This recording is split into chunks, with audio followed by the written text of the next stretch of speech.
It's something that Peterson had talked about in his 12 Rules for Life about the lobster, right? And we know where our status is. We know our Right. sitting in the social hierarchy.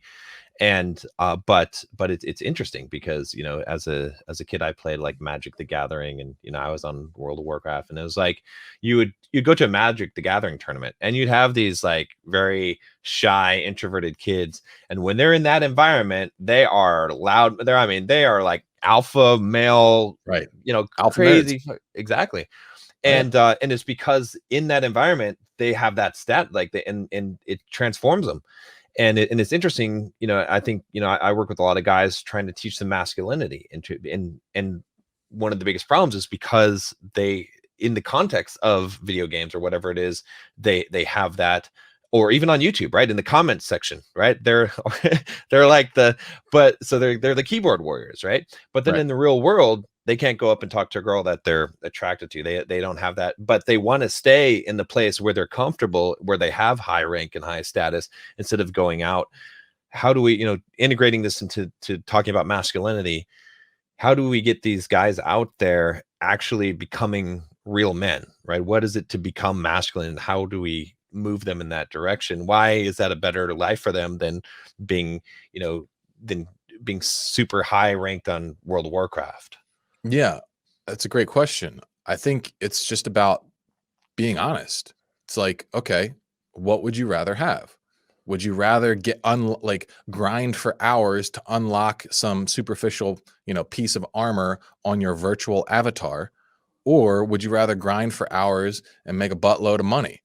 It's like, what would you actually rather have, right? And it's just talking about like, well, you know, the spoils of real life are a million times better. Right. Yeah. You know? And I think if you can get people thinking about that, what ends up happening is you run into the fears and the doubts. It's like it's what's crazy to me is that a lot of, you know, guys who are really invested in video games in this way, they have like incredible abilities. Like you see Mhm. like some of the, like, have you ever looked at speed running?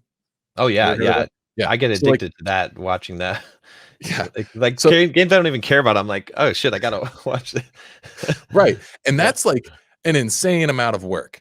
Oh Okay. yeah. Anyone Yeah. who can be like a good speed runner, like you can do a lot of shit with your life that pays way more, that gets Yeah. you way more. All right. Like, and it's just like video games are great in that they teach you problem solving and skill-based development. Okay. Because it's like you can deconstruct the problem, figure out how to solve it, and then, you know, you level up, right?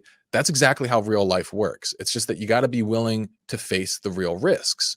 But once you start actually playing the real life game, the real risks actually are what make it interesting and what makes it exciting. It's what makes it juicy. Eventually, with video games, it's just like, who cares? None of it matters. Feels really good when things actually do matter, right? And Yeah. problem is you got to be willing to brave actual lows, then actual rejection.